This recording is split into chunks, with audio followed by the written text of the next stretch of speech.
आज आइए हम जो ज्योति प्रदान करते हैं इस उपदेश शीर्षक के साथ परमेश्वर के वचन का अध्ययन करने के लिए कुछ समय लें।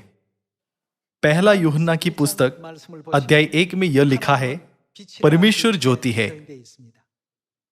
यूहन्ना रचित सुसमाचार अध्याय 1 में ज्योति के विषय में यह भी गवाही दी गई है कि ज्योति मसीह को दर्शाती है।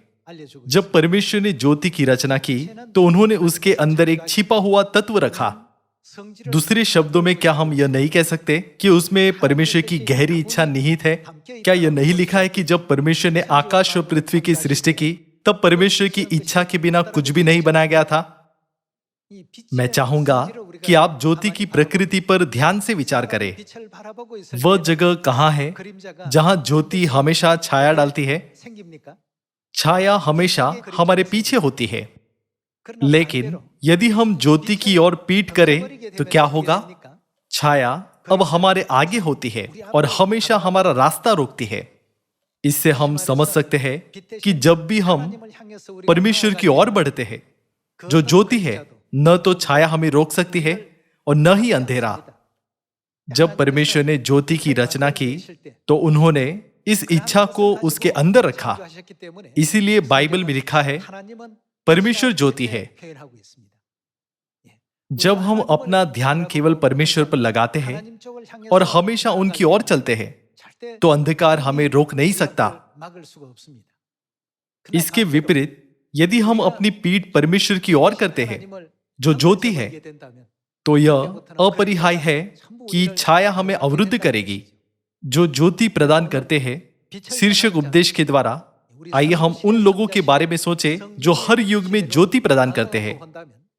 पिता के युग में जिन्होंने ज्योति प्रदान की वे थे अब्राहम, इसहाक, याकूब, नूह, गिदोन, साथ ही यशाया, यिर्मयाह और नबी यहेजकेल जैसे भविष्यवक्ता भी थे। वे वह थे जिन्हें ज्योति प्रदान करने का कार्य सौंपा गया था। उन्होंने परमेश्वर की महिमा का प्रदर्शन और प्रचार किया जो ज्योति है। पुत्र के युग में पतरस, यूहन्ना, याकूब और अन्य प्रेरितों ने प्रथम चर्च के संतों के साथ ज्योति के रूप में मसीह के बारे में प्रचार किया और गवाही दी। हम जो पवित्र आत्मा के युग में जी रहे हैं वे है जो मसीह आन संग होंग और नई यरूशलेम स्वर्गीय माता जो ज्योति है का प्रचार करने के मिशन के साथ ज्योति प्रदान करते हैं। बाइबल की 66 पुस्तक के अनुसार जिन्होंने एलिया की तरह ज्योति प्रदान की उन्हें कई कठिनाइयों का सामना करना पड़ा, लेकिन आखिरकार परमेश्वर हमेशा उनके साथ थे और उन्होंने उन्हें विजय प्रदान की। उनके हर काम में परमेश्वर ने उनकी मदद की और उन्हें आशीष दी। आज भी जब हम ज्योति प्रदान करते हैं, अर्थात परमेश्वर कौन है इसकी गवाही देते हैं, तो हमें कई कठिन परिस्थितियों का सामना करना पड़ सकता है। फिर भी हमें यह कभी नहीं भूलना चाहिए कि परमेश्वर हमेशा हमारी मदद कर रहे हैं। क्या ऐसा नहीं है? आइए हम पहला यूहन्ना की पुस्तक अध्याय 1 में इन शब्दों की पुष्टि करें। आइए हम पहला यूहन्ना की पुस्तक अध्याय 1 आयत 5 पर एक नजर डालें। पहला यूहन्ना अध्याय 1 आयत 5 में यह कहता है, जो समाचार हमने उससे सुना और तुम्हें सुनाते हैं वह यह है कि परमेश्वर वह क्या है? ज्योति है और उसमें कुछ भी अंधकार नहीं। यदि हम कहें कि उसके साथ हमारी सहभागिता है और फिर अंधकार में चले तो हम क्या है? तो हम झूठे हैं और सत्य पर नहीं चलते। पर यदि जैसा वह ज्योति में है वैसे हम भी ज्योति में चले तो एक दूसरे से सहभागिता रखते हैं और उसके पुत्र यीशु का लहू हमें सब पापों से शुद्ध करता है। पहला यूहन्ना की पुस्तक अध्याय 1 आयत 5 से 7 में बाइबल परमेश्वर को किस रूप में परिभाषित करती है? लिखा है कि वह ज्योति है, लेकिन आत्मिक रूप से जब हम इस युग को देखते हैं तो ऐसा क्या है जिसे इस संसार के लोग ज्योति से अधिक प्रेम करते हैं? लिखा है, मनुष्य ने अंधकार को ज्योति से अधिक प्रिय जाना। आइए हम यूहन्ना की पुस्तक अध्याय 3 आयत 19 पर एक नजर डालें।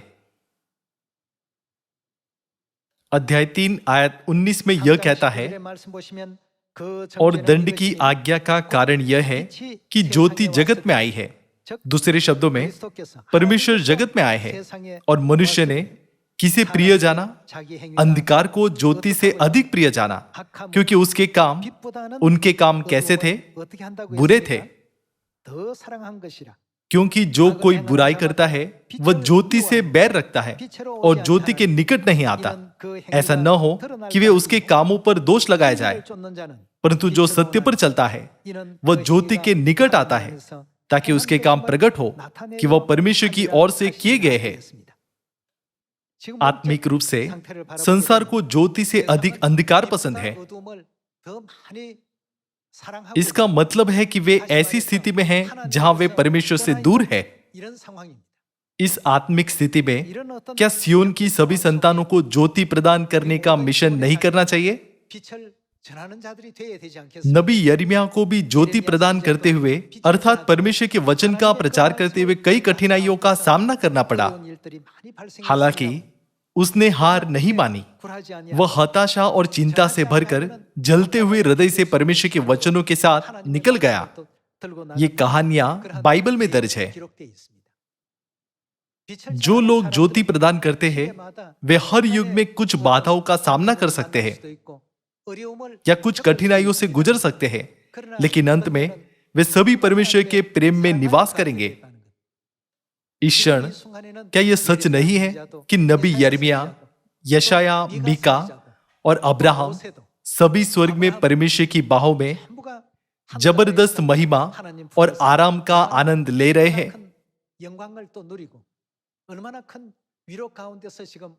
जो लोग ज्योति प्रदान करते हैं उन्हें केवल पृथ्वी पर होने वाली अस्थायी कठिनाइयों पर ध्यान नहीं देना चाहिए।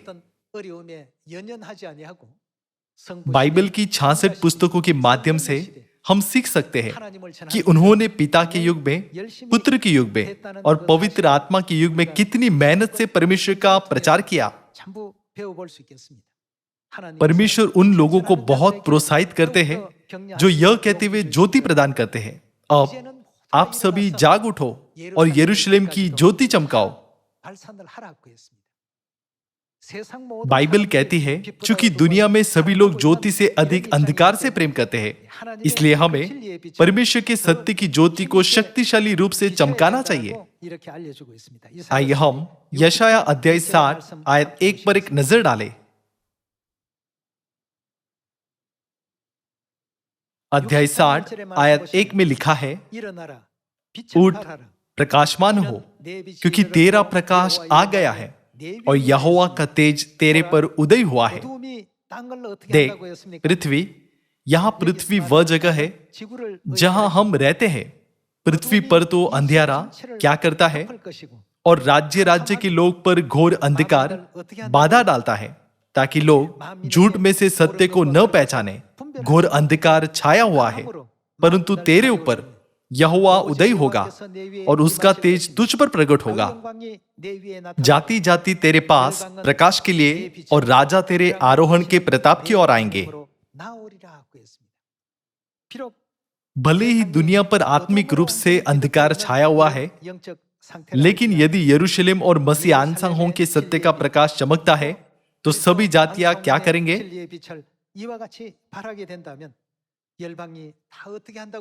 जाति जाति तेरे पास प्रकाश के लिए और राजा तेरे आरोहण के प्रताप की ओर आएंगे। तब हमें पिता और माता की ज्योति के साथ क्या करना चाहिए? क्या हमें इसे शक्तिशाली रूप से प्रदान नहीं करना चाहिए? यह मिशन उन्हें दिया गया है जो ज्योति प्रदान करते हैं। बाइबल दर्ज करती है कि परमेश्वर ज्योति है, लेकिन यदि हम ज्योति को छिपाए और उसे जमीन में गाड़े तो वह और अधिक ज्योति के रूप में अपनी भूमिका नहीं निभा सकती। क्या हमें इसे प्रकट करके इसे दिखाना जारी नहीं रखना चाहिए? रोमियो की पुस्तक अध्याय 13 में लिखा है, अब तुम्हारे लिए नींद से जाग उठने की घड़ी आ पहुंची है। लोग अपनी नींद से कब जागते हैं? यदि कोई ज्योति न हो तो किसी के पास भी सो जाने के अलावा कोई चारा नहीं होगा। जब अंधेरा होता है तो टंकी में मछली रात को दिन से अलग नहीं कर पाती है और सो जाती है, लेकिन जब प्रकाश होता है तो वे दिन या रात की परवाह किए बिना सक्रिय रहते हैं। जब हम ऐसी चीजें देखें जहां सियोन की सभी संतानें पिता के सत्य और माता की महिमा की ज्योति को चमकाते हैं, तो हम ज्योति को किस अवस्था में कह सकते हैं? यह ऐसा है जैसे सूर्य आकाश के बीच में उदय हुआ है और पूरी पृथ्वी पर अपना प्रकाश चमका रहा है। इसे देखते हुए क्या आप सहमत नहीं है कि यह आराम करने का समय नहीं है? संसार को और हमारे सभी भाई और बहनों को जो आत्मिक रूप से सो रहे हैं, जगाने के लिए एक कार्य है जो हमें करना चाहिए। हमें लगन से सत्य की ज्योति अर्थात पिता और माता की ज्योति प्रदान करनी चाहिए। केवल इस ज्योति लगातार चमकने पर सभी लोगों को ढकने वाला अंधेरा गायब हो जाएगा। यह यशाया अध्याय 60 में लिखा गया है। आइए हम आयत 4 के साथ जारी रखें। आइए हम अध्याय 60 आयत 4 पर जाएं। अपनी आंखें चारों ओर उठाकर देख, वे सब के सब इकट्ठे होकर क्या कर रहे हैं? तेरे पास आ रहे हैं। तेरे पुत्र दूर से आ रहे हैं और तेरी पुत्रियां हाथों हाथ पहुंचाई जा रही है। यह कब होगा? जब हम ज्योति चमकाएंगे। झोपड़ियों के पर्व के प्रचार समारोह के दौरान दुनिया भर में सियोन के कई संतानें परमेश्वर की बाहों में लौट आई। हम सुगंध सुन सकते हैं कि दुनिया भर में बहुत से लोग पिता और माता का समाचार सुनकर सियोन लौट आते हैं। अब वह समय है जब पूरी दुनिया पिता और माता का इंतजार कर रही है। बहुत से लोग सोचते हैं भविष्यवाणी की दृष्टि से यह ज्योति के आने का समय है। अब भोर के सूर्य के उदय होने का समय है। अनगिनत लोग हैं जो इसका इंतजार कर रहे हैं। बहुत से लोग जो अंधकार में कैद है, सत्य की ज्योति का इंतजार कर रहे हैं जो पिता और माता को प्रकट करता है। इसलिए क्या हम प्रकाशित वाक्य अध्याय 22 में यह नहीं देख सकते कि आत्मा और दुल्हन प्रकट होते हैं और मानव जाति को बुला रहे हैं? चूंकि पिता और माता जो ज्योति है सियोन में है, तो हमें शीघ्रता से क्या करना चाहिए? बिना देर किए जल्दी से सियोन में लौटना चाहिए। आइए हम प्रकाशित वाक्य अध्याय 22 आयत 17 पर एक नजर डालें।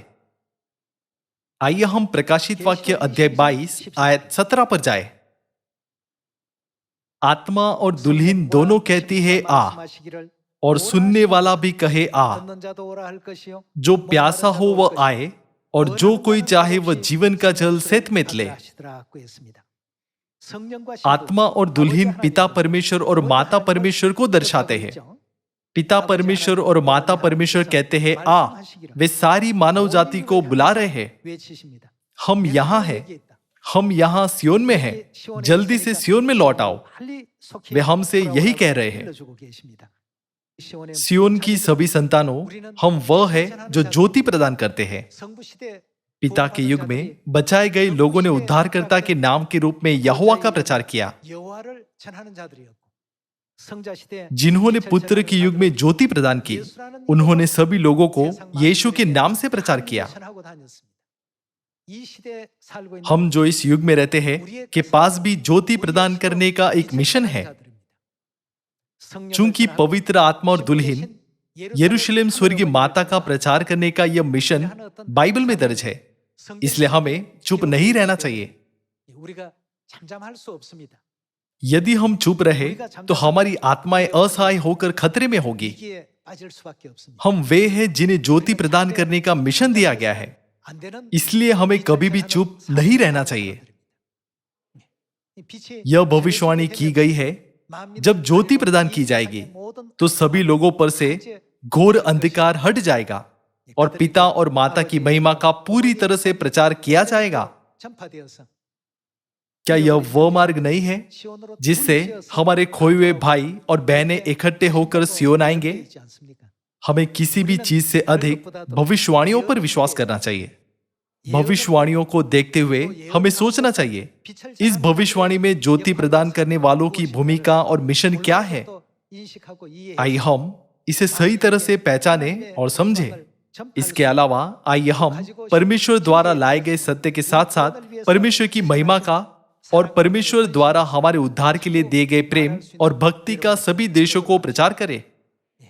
पिता के युग में नबी यिर्मयाह को ज्योति प्रदान करने का मिशन प्राप्त हुआ।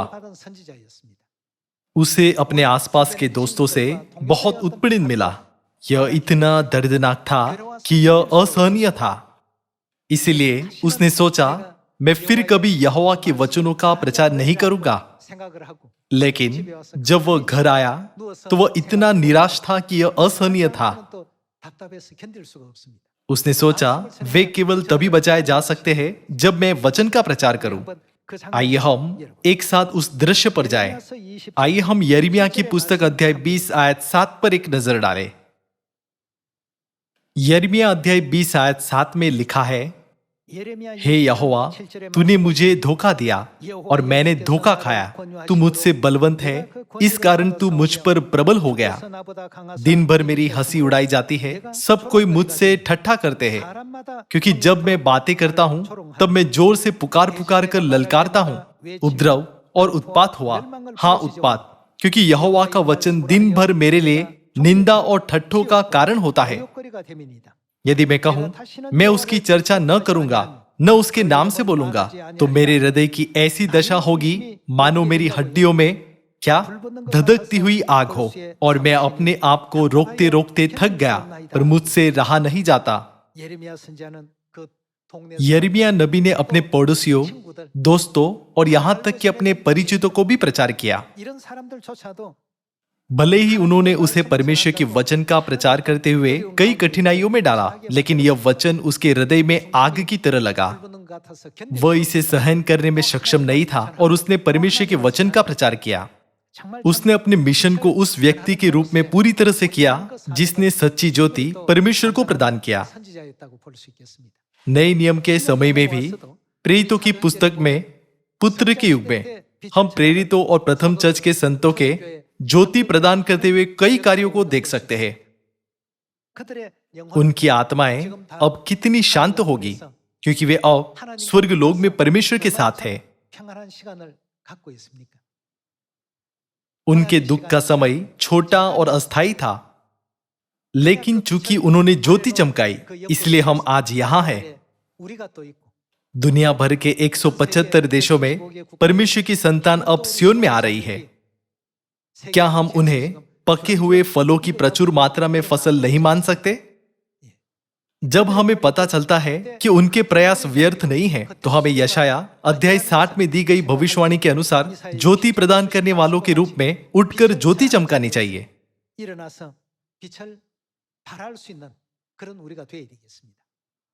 आइए हम चुप न रहे, लेकिन सियोन की वह संतान बने जो हमारे आसपास के सभी लोगों को पिता परमेश्वर और माता परमेश्वर के बारे में जानने दे सकती है। भले ही दुनिया को ज्योति से अधिक अंधकार पसंद है, लेकिन आइए हम उनकी अगुवाई पश्चाताप में करें, ताकि वे अंधकार से अधिक ज्योति से प्रेम कर सके। परमेश्वर ने हमें इन पिछले 6000 वर्षों में पश्चाताप करने की अवधि दी है। परमेश्वर ने पिता के युग में, पुत्र के युग में और पवित्र आत्मा के युग में ये अवसर दिए हैं। क्या अब हमारा समय समाप्त नहीं हो गया है? पिता परमेश्वर और माता परमेश्वर के सत्य की ज्योति अब दुनिया के उन सभी लोगों पर चमकी है जो अपने दाएं और बाएं के बीच के अंतर को नहीं कर सकते थे, क्योंकि वे अंधकार में थे। इसके द्वारा कई आत्माएं सत्य की ओर लौट आई है। कोरिया में पिता की प्रदर्शनी और माता की प्रदर्शनी अब आयोजित की जा रही है। आश्चर्यजनक रूप से जिन लोगों ने वह देखा, वे कहते हैं, भले ही मैंने कई बार प्रदर्शनी का दौरा किया है, लेकिन मुझे अपनी पिछली यात्राओं में इसका एहसास नहीं हुआ। बाइबल स्पष्ट रूप से गवाही देती है कि माता परमेश्वर है। बाइबल यह भी गवाही देती है कि पिता परमेश्वर है। जब हम इन बातों पर विचार करते हैं कि कैसे माता पिता ने हमेशा अपनी संतानों को असीम प्रेम दिया है, तो हम देख सकते हैं कि यह सब आदम और हवा से जुड़ा हुआ है। साथ ही यह सब शुरुआत से जुड़ता है। तब हम पिता परमेश्वर और माता परमेश्वर यानी परमेश्वर के नर स्वरूप और नारी स्वरूप के वास्तव में अस्तित्व में होने के बारे में समझ सकते हैं। जब वे बाइबल के इन दृश्यों पर चिंतन करते हैं, तो उन्हें एहसास होता है कि सभी मानव जाति का अस्तित्व ऐसे ही एक परिवार के माध्यम से ही नहीं था, और यह तथ्य कि हम सभी के पास पिता और माता है, संयोग नहीं है। इसीलिए दुनिया में कई विश्वविद्यालय के प्रोफेसर, राजनेता और प्रभावशाली लोग अब सत्य को ग्रहण कर रहे हैं। मैं यह खबर सुन रहा हूं कि हर जगह जहां पिता और माता की प्रदर्शनियां हो रही है, लोगों की प्रतिक्रियाएं पहले की तुलना में अलग है। इस प्रकार हम महसूस कर सकते हैं कि अपनी महिमा की ज्योति को प्रकट करने के लिए परमेश्वर की ओर से यह एक महत्वपूर्ण संकेत होना चाहिए। वे कहते हैं, भले ही मैं कई बार वह देख चुका हूं, फिर भी यह हर बार कुछ नया होता है। केवल परमेश्वर ही है जो उन लोगों की आंखें खोलते हैं जिन्हें पिता और माता की प्रदर्शनियों में आमंत्रित किया जाता है। चूंकि हम हमारे पिता और माता की बहुत अधिक बड़ाई करते हैं, इसलिए अंत में परमेश्वर हमारे विश्वास को देखकर उनके हृदयों के द्वार खोलते हैं। प्रथम चर्च के समय में भी लोग यीशु को केवल नासरत के एक बड़े यूसुफ के पुत्र के रूप में समझते थे। चूंकि उनके शारीरिक पिता ने बढ़ई के रूप में काम किया था, इसीलिए यीशु ने 30 वर्ष की आयु तक उनकी मदद की। जब उन्होंने स्वयं सुसमाचार का प्रचार करना शुरू किया, इसी कारण से बहुत से लोग यीशु को एक बड़े के रूप में जानते थे। इसलिए कोई भी यह स्वीकार नहीं कर सका कि परमेश्वर एक बड़े के रूप में इस पृथ्वी पर आए थे। आज जब हम मसीह आनसाहों के बारे में गवाही देते हैं, तो कुछ लोग पूछते हैं, क्या वह चर्च एक मनुष्य पर विश्वास करता है? सभी लोगों, क्या आप जानते हैं कि ईसाई धर्म की नींव क्या है? ईसाई धर्म का पहला और सबसे महत्वपूर्ण सिद्धांत यह विश्वास है कि परमेश्वर इस पृथ्वी पर एक मनुष्य के रूप में आए। हालांकि इस युग में चर्च ईसाई धर्म के इस मूलभूत विश्वास को नकारने की कोशिश करते हैं। प्रथम चर्च, जिसे परमेश्वर ने 2000 साल पहले देह धारण करके इस पृथ्वी पर स्थापित किया था, वह चर्च ऑफ गॉड है। कम से कम सभी चर्चों को इस सत्य को स्वीकार करना चाहिए कि परमेश्वर इस पृथ्वी पर देह धारण करके आ सकते हैं। लेकिन अब वे इस सत्य को भी मानने से इनकार करते हैं। इसलिए परमेश्वर ने क्या कहा? बाइबल में जाग उठने के बाद हमें क्या करना चाहिए? सुसमाचार की ज्योति, यरूशलेम की ज्योति और पिता की महिमा को चमकाने के लिए लिखा गया है। इसीलिए प्रथम चर्च के संतों ने लगन से प्रचार किया कि यीशु, जो उस समय केवल एक बड़े के रूप में माने जाते थे, वास्तव में स्वयं परमेश्वर थे। घर घर जाकर या जिनसे भी वे मिले, वे उपदेश करने और इस बात का सुसमाचार सुनाने से कि यीशु ही मसीह है, न रुके। इस तरह के भाव प्रेरितों की पुस्तक में कई बार आते हैं।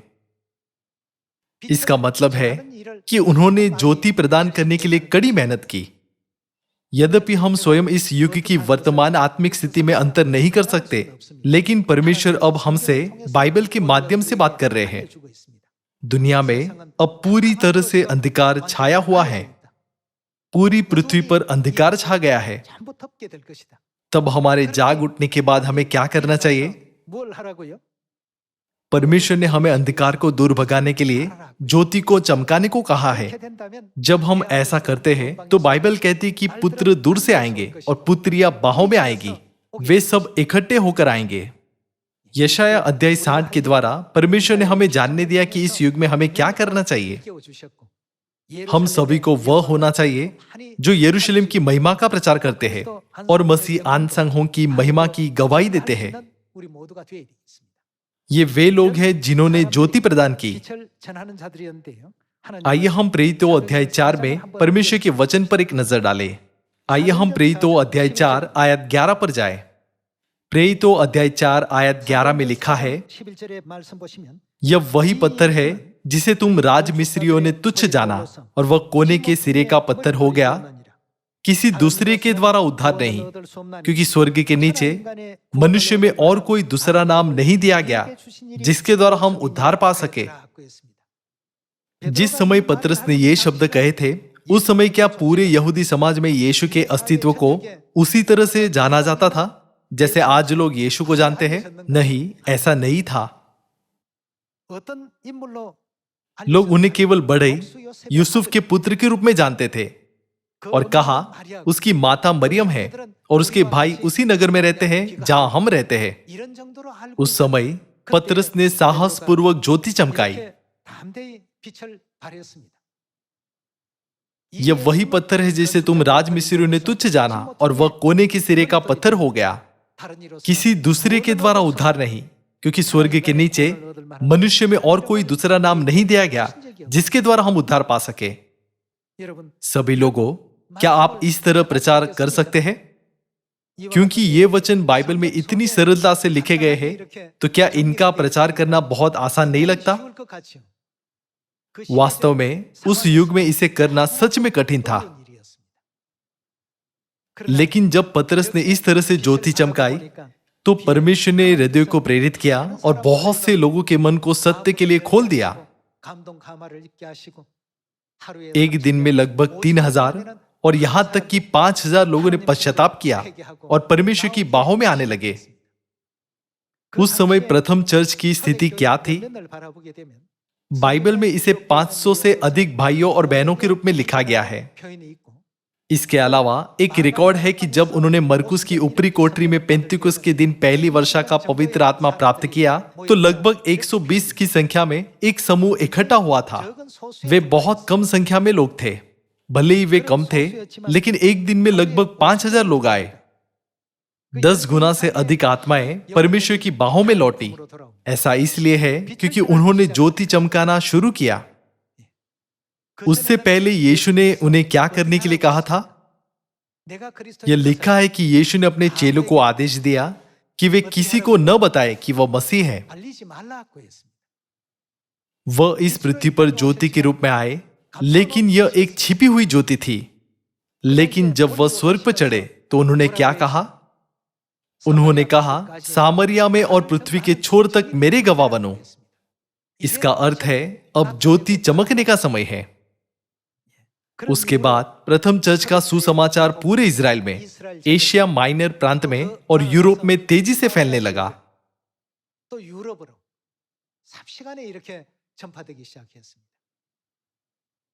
सभी लोगों, वह परमेश्वर थे जिन्होंने पूरे इतिहास में इस योजना को बनाया और कार्यान्वित किया। आज हम वह हैं जिन्हें ज्योति प्रदान करने का मिशन करना चाहिए। हमें यीशु के अलावा कोई दूसरा नाम नहीं दिया गया जिसके द्वारा हम उद्धार पा सके। उसी तरह हमें घोषणा करनी चाहिए, मसीह आनसंग के अलावा कोई दूसरा नाम नहीं दिया गया जिसके द्वारा हम उद्धार पा सके। अब पवित्र आत्मा का युग, वह समय आ गया है जब हम यह घोषणा कर सकते हैं, हमें अधिक से अधिक आत्माओं तक ज्योति पहुंचानी चाहिए। ज्योति प्रदान करने से पहले केवल 120 संत थे, फिर कुछ और इकट्ठे हुए जिससे लगभग 500 संत थे।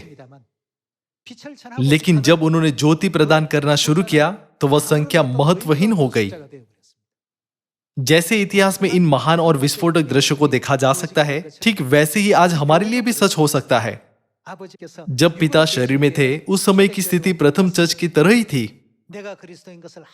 उन्होंने कहा, किसी से न कहना कि मैं मसीह हूं। उनके स्वर्ग जाने के बाद क्या हुआ? अब से सामरिया में और पृथ्वी के छोर तक मेरे गवाह बनो। उस समय के बाद हमने सत्य का प्रकाश फैलाना शुरू किया और अब यह 175 देशों तक पहुंच गया है। परमेश्वर बाइबल की भविष्यवाणियों और उन सभी महान कार्यों को पूरा कर रहे हैं जिनकी हम कल्पना भी नहीं कर सकते। मीडिया के कई पत्रकार हमसे पूछते हैं, आपने इतनी तेजी से विकास कैसे हासिल किया? उन्हें लगता है कि हमने वह किया, लेकिन सच यह है कि परमेश्वर ने यह सब किया। क्योंकि परमेश्वर ऐसा कर रहे हैं, तो हम इन महान कार्यों को पूरा होते हुए देख सकते हैं। केवल मनुष्य के रूप में हम इसे स्वयं कभी नहीं कर सकते। यह सब तब होगा जब हम परमेश्वर की भविष्यवाणी के अनुसार ज्योति चमकाएं। जब भी हम सभी सियोन परिवार के सदस्य सुसमाचार का प्रचार करें, तो मैं आपसे जी भर पिता और माता के बारे में प्रचार करने के लिए कहता हूं। यदि पिता परमेश्वर, तो क्या माता परमेश्वर भी नहीं होनी चाहिए? क्या यह सच नहीं है कि केवल तभी हम कह सकते हैं हम परमेश्वर के पुत्र और पुत्रियां हैं? चूंकि बाइबल में पिता और माता को ज्योति के रूप में लिखा गया है, इसलिए हमें भी ज्योति की संतान बनना चाहिए। यदि पिता ज्योति है और माता ज्योति है, तो उनकी संतानों को भी ज्योति बनना चाहिए। इसीलिए परमेश्वर ने हमें जगत का नमक और ज्योति बनने के लिए कहा। क्या आप सहमत नहीं है? आइए हम सियोन की संतान बने जो पिता की शिक्षाओं को प्रदर्शित करते हैं और माता की शिक्षाओं को चमकाती है। इसके अलावा आइए हम ज्योति की संतान के रूप में परमेश्वर की और भी अधिक महिमा दें। हम वह है जो ज्योति प्रदान करते हैं। इसके लिए हमें ज्योति बनना चाहिए। हमें अपने आप से सोचना चाहिए, प्रथम चर्च के संत जिन्होंने ज्योति प्रदान की, किस तरह के विश्वास के मार्ग पर चले। पिता के युग में जिन्होंने ज्योति प्रदान की, वे किस तरह के विश्वास के मार्ग पर चले। जब हम इसे ध्यान से देखें तो हम जान सकते हैं कि पिता के युग में वे जहां भी गए उन्होंने यहोवा परमेश्वर का प्रचार किया। राजा अहाब के समय में जब इजेबेल ने बाल देवता की उपासना की तो एलिया ने क्या किया? उसने ज्योति प्रदान की। उसने यहोवा परमेश्वर के बारे में गवाही दी। इस युग में बहुत से लोग अपने अपने मार्ग पर चल रहे हैं। मुझे आशा है कि हम परमेश्वर की महिमा की ज्योति को चमकाने में सक्षम होंगे ताकि हम सभी लोगों को ज्योति में आने के लिए प्रेरित कर सके। जो पवित्र आत्मा के युग में ज्योति प्रदान करते हैं वे आत्मा और दुल्हन के बारे में गवाही देते हैं। आपके सभी अनुग्रहपूर्ण कार्य जीवन की पुस्तक में दर्ज किए जाएंगे।